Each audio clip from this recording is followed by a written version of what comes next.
I got to talk about this person that is probably the most talked about player in American sports, which is Ohtani. Yeah. I mean, we become numb to this, but I'm just taking a step back here. This guy had 55 home runs. He had 146 runs. 146 runs. He had 20 steals. We know he could get 50 because he did it the year before. He was just kind of preserving his body. And then on the mound, am I wrong? I watched his last few starts just because I'm such a fan of his, and I try not to take what he's doing for granted. Is it, and Screwball, what he does, the misses he gets in the zone, unreal. I mean, is it crazy to say that it's not out of the realm that we watch this postseason and say that the best pitcher in the postseason was Ohtani? Because those last few starts, the arsenal that he is throwing out there, he's throwing harder than he ever has. He's not even throwing the split, and he's still killing guys. The split's there when he needs it. I mean, just here's his last 5 games pitching. 6 innings, 0 earned runs. How many strikeouts? 8. 5, 0, 5. Had a short outing, but 0 earned runs, 3.2 innings. 5 innings, 1 run, 9 strikeouts. He is just dominant on the mound, and I don't think I've ever seen him.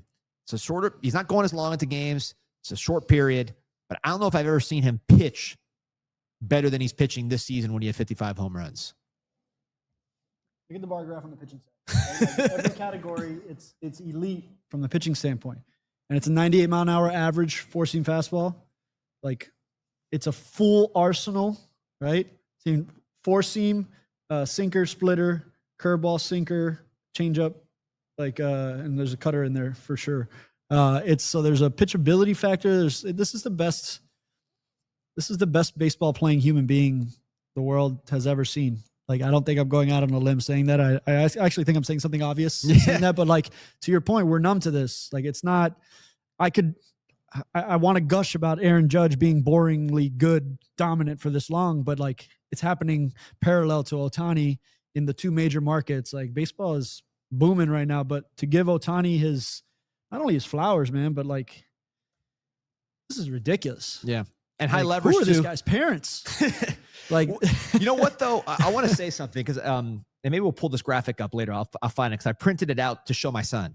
Yeah. We always talk about it off air because he's, I'm watching baseball through his eyes. He's not only the biggest fan in the world, he's also a player. Yeah. And I showed him Ohtani's goal chart. Have you seen this thing? I have not. No. So I'll send you the picture. Ohtani did a goal chart when he was a young kid. And it was the most specific goals it was like a flow chart, most specific things you've ever seen. It had a karma column about just being a good person, treating people well. Yeah. It had like just specific goals as far as the weight room, however meals he wants, how he's going to have his balance on the pitching side. It was all to be the number 1 pick of the MPB draft. Right. That was the goal. Right. That obviously that was a shorter term goal. Very modest goal considering what he's become. But like, I think we talk too much about Ohtani's talent, and he's double jointed, the size, the speed, all the twitch stuff that he has. We don't talk enough about his work ethic, which in my opinion is the best. And I don't know all these guys and their processes, but I cannot imagine that it's not the best in baseball. When you consider what he does for his body, what he does to do both things at the highest level. He might play outfield here in the playoffs. Who knows how that's going to look? But like, he is just as freakish, if not more freakish to me. Because Josh Hamilton was pretty talented. I mean, we've had some talented dudes. The stuff King Griffey Jr. Yeah, I mean, the stuff, Caglione, what he just did, as far as throwing hard and being a big monster that can run and all the things he does. The work ethic that this guy does, coming back from this injury, this is his second Tommy John, and scandal. And a scandal, which, I mean, depending who you believe, I personally think it was probably the product of him being so locked in on baseball that something like this could happen. Regardless, it's happening in his sphere. So it's like, could be a potentially huge distraction, yet here we are. I mean, he's the hardest working, at least the most effectively working human being I've ever seen in sports, considering what he's done. Yeah, I think anybody that's in player development, the development of major league players and major league outcomes, should be dissecting this in every direction that they can. And that goal chart, I haven't seen it. I want to look at it. I'm gonna send it to you. Because it makes me ask, like, who are this guy's parents? Yeah. Like, who set this in motion? If that young man is thinking that way at that stage, did he get there all by himself? Maybe. The Japanese are, looking at the Japanese way of life and the way baseball is approached and the way craft and craftsmanship is approached, I think is being put on display too. It's hitting like big physicality, big mobility, big talent, but also like you say work ethic. And I think that definitely needs to be a part of it, but also a way to approach life. Yeah. And a way to approach goals and a way to approach high level competition. Yep. High level physicality. And I think I think what you're seeing is like a maturation of the NPB as well, of Japanese baseball. Cause we can talk about Yamamoto too. We can talk about Sasaki, Teriyaki Sato, shout out Teriyaki. Yep. But like Japanese baseball's here. Like, and also if you watch the World Baseball Classic, they won. Yeah. And we got that coming up here in big fashion. And Ohtani was right in the center of that. But the scouting director in me, it can't help but think like, who set this process up for this young man to think and operate and then execute on his own? Don't get me wrong, but like who made this and who set these things into motion to net out the best player we've ever seen? I don't think it's as simple as just working hard. I think it's so many things going right. So this is freshman in high school. You have 1, 2, 3, 4, 5, 6, 7, like basically 9 squares. And you're talking about like stuff like pick up trash, show respect to umpires, read books, take care of equipment, thankfulness, persistence, those kind of very broad things. Then you got, create the angle of delivery, wrist strength, range of motion, practice catching liners, just different things, sharpness of slider, use fastball form for all pitches, very specific things. And then meals, 7 bowls of rice in the morning, 3 bowls in the morning. It's different weight room goals. It's like, this is so specific. There's a whole mental toughness column. What do you think about some of these things? Don't let plays affect emotions, calm mind, burning heart. I like that one. But you talk about Japanese baseball. It's a pretty good summary right there. Calm mind, burning heart. Don't make waves. Something like that. I mean, this is the most impactful player just from the game standpoint since Babe Ruth. I don't know. I mean, he's making a lot of waves, but in the small term, don't make waves. It's just amazing.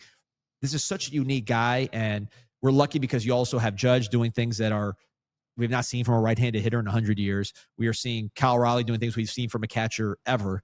From a switch hitter ever. Right. So, this is a very unique time, but I think even amongst these all-time great things, this is just so above everything else in sports that I don't think we can talk about it enough. Yeah. And now that he's pitching and hitting, this postseason could be, or maybe the Reds knock him out in short order. We don't hear of anything, but the Reds want it to happen. It also could be, the Ohtani show. It could be, and I'd argue that it will be. Freddie Freeman always shows up too. Yep. Mookie Betts is playing strong into the second half, so I don't want that to get lost. But we can sit here and gush about Ohtani the whole time, and you can make any argument. You can make a development argument. You can make a pitching argument. You can make a scouting argument. It all looks pretty too. So it's just like generational. I think he's going to inspire how many people are going to try to swing like Ohtani from here on out now, or how many, that's why I think it's like Japan and Japanese baseball is here to stay. And it's because, Ohtani he's the definition of generational, and generational feels like putting it lightly. Yeah. Feels like a legendary human being. Well, like sportsman, really. It's like running the mile when they got under a certain threshold, and then after that, everybody did it. Interesting. It's like you will see. I'm pretty sure more, and we said this for a while. This is not the first one to say this, but I expect to see more guys doing both that have the levers to do it. I don't know if they're going to be the best at both and be the best base runner and all the other stuff. They'll have him in mind as they're doing it. It wouldn't even be possible if he didn't do it. Yeah. Like they wouldn't even have had it in their brain to try it. Right. It's like a ceiling that's been just smashed with what he's doing. Yeah. He feels like he's an alien placed here and is playing baseball, like it doesn't, nobody has this business being good. There's any business being this good at these incredibly difficult things to do. And he's not doing it as a reliever. He's doing it as a starter. And that's it just, I got to imagine it's what watching Babe Ruth was like back in the day, where it's like, what is happening? Another ceiling, right? Because after that, they started hitting more, right? Now they saw him do it, and then other guys do it. Right.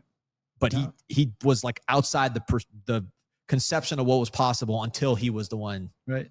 that did it. But intention and execution are two completely different things, right? Like it may be easier to think that the pathway is open to doing that, but then you look at how specific this young man was in his goals and like how he has been able to do this at the highest level in the biggest market with the whole country watching you, and yet like still seem unfazed by it, and looks like he's having fun all the time. And so there's something very, I don't know if it's Zen or he's found baseball at a different level than anybody else has found it in ever, maybe. So cool shit to talk about every time he comes up.